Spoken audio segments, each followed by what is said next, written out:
제가 이제 14회째 정책 콘서트의 시간을 여러분과 함께 합니다. 저는 오늘 여러분들께 이런 말씀을 드리고자 합니다. 여러분 요즘 여러분의 자녀들, 청소년들이 행복하다고 생각하십니까? 아니라고 생각하시죠? 왜 그렇습니까? 누구 때문입니까? 이 문제를 우리는 심각하게 생각해 보자는 제안의 말씀을 드리고자 합니다. 제가 청소년들을 상대로 가서 상대로 강연을 할 때 물어봅니다. 야, 너희도 공부 잘해야 되냐? 대학 가야 되냐? 이렇게 물어봅니다. 그러면 대답을 잘 못해요. 아니라고 대답하기도 그렇고 그렇다고 대답하기도 그런지 아주 난감한 표정을 지어요. 그러니까 여러분 공부 잘하라고 그러죠? 그러니까 네! 이렇게 대답을 또 합니다. 그 누가 그렇게 얘기해요? 대한민국 헌법에 정해져 있어요. 대통령이 공부 잘해야 된다고 그래요. 누가 성경책에 나와요? 어디에 나와요? 어디에 학생은 공부 잘해야 된다고 나와요? 이렇게 물으면 뭐라고 하는지 아세요? 엄마요. 우리나라 엄마들 말씀이 법입니다. 법보다 더 무섭습니다. 우리 학생들은 다 공부를 잘해야 된다고 생각하는데 그걸 다 누가 가르친 겁니까? 우리 훌륭하신 엄마들입니다. 엄마들입니다. 그런데 지금 우리가 엄마들이 공부하는 것은 정말 잘못된 겁니다. 학교에서도 공부하는 것은 정말 잘못된 것입니다. 이것을 우리가 뜯어 고치지 않으면 이 나라의 청소년들이 행복하지 못하고 앞으로 훌륭한 인물로 자라지 못합니다. 보십시오. 세상에 사람은 다 똑같습니까? 다릅니까?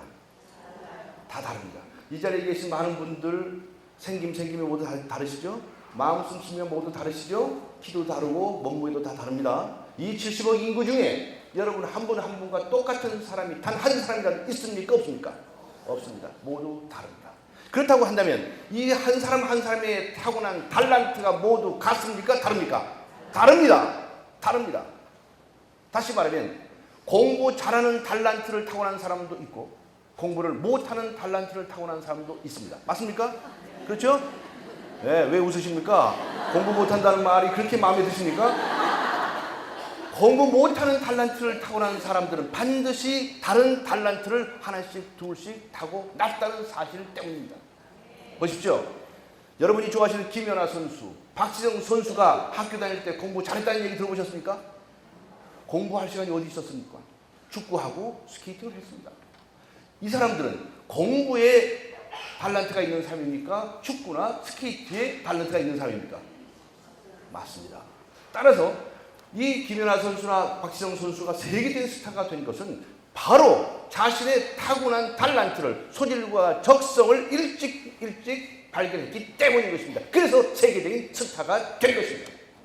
우리는 이것을 발견해야 된다고 하는 것입니다. 무조건 청소년들에게, 자녀들에게 공부를 잘해야 된다고 해서는 안 됩니다.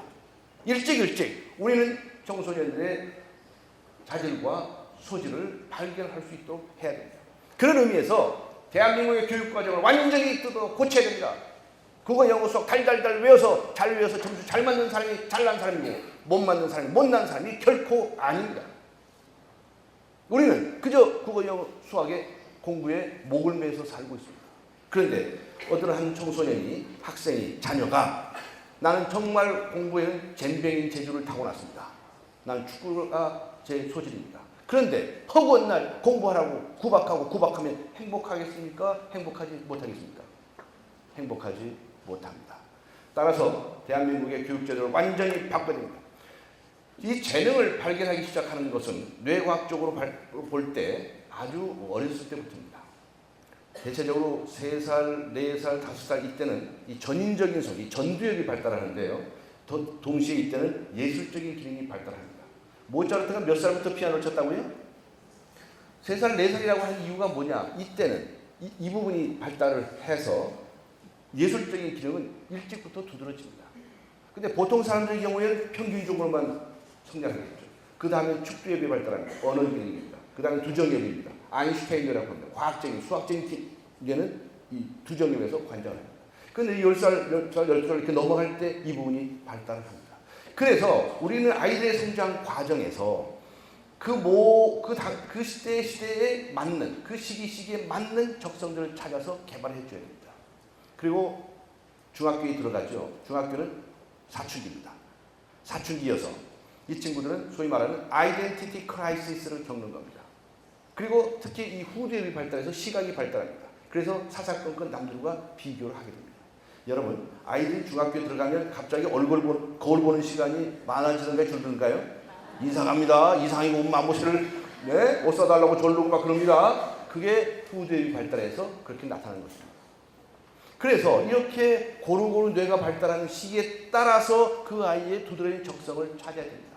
그리고 고등학교 들어갈 때 어떡하죠? 문과, 이과, 예체능계, 특성화고 이렇게 나눠져 가죠. 그때 이미 이 아이들의 소질과 적성이 거의 발견되어야 하는 시기입니다. 그래서 고등학교 갈 때 그렇게 나눠서 가는 겁니다. 그런데 도대체 이 나라에서는 중학교든 고등학교든 무조건 국어, 영어, 수학입니다.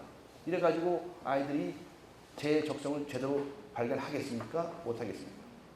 따라서 아이들이 정말 타고난 소질과 적성을 발견하기 위해서는 초등학교 때는 적성의 중요성을 인식하는 교육 과정으로 완전히 바꿔요. 그리고 중학교에 들어가서는 그야말로 적성의 탐색입니다. 중학교 1, 2, 3학년 동안에는 여러 가지 체험을 시키고 그렇게 해서 자기네 적성을 탐색할 수 있는 가장 중요한 시기로 삼아야 됩니다. 그리고 중학교 졸업해서 거의 다 발견됐다고 하면 그때 골라서 문과인지 이과인지 예체능계인지 이렇게 기술계통인지 나눠서 가야 되는 것입니다. 그리고 고등학교 졸업하면 그때 대학을 진학하든가 사회에 진출하든가를 결정을 하는 것입니다. 따라서 지금의 똑같은 교과서에서 똑같은 교실에서 똑같은 교과서를 가지고 똑같은 시험을 보고 똑같이 점수 매겨서 1등, 2등, 3등 점수 매기는 이 체제는 완전히 타파되어야 됩니다. 아이들이 모두 다른 소질과 적성을 일찍 발견해 주는 교육 체제. 소위 말하는 적성 찾기 교육의 혁명을 일으켜야 하는 그런 시기가 되어야 한다는 것입니다. 이미 늦었습니다. 그래서 우리 아이들이 너무나 획일적인 교육 때문에 다들 행복하지 못합니다. 얼굴 피는 날이 없습니다. 온통 짜증이 납니다. 그러니 부모님들에게 대항하고 싸우고 그러는 겁니다. 그래서 우리 청소년들이 행복하기 위해서는 정말 자신의 소질과 적성을 일찍부터 찾도록 우리나라의 모든 교과 과정을 전면적으로 개편해야 한다. 이렇게 주장하는 것입니다. 어떻게 생각하십니까? 네, 감사합니다.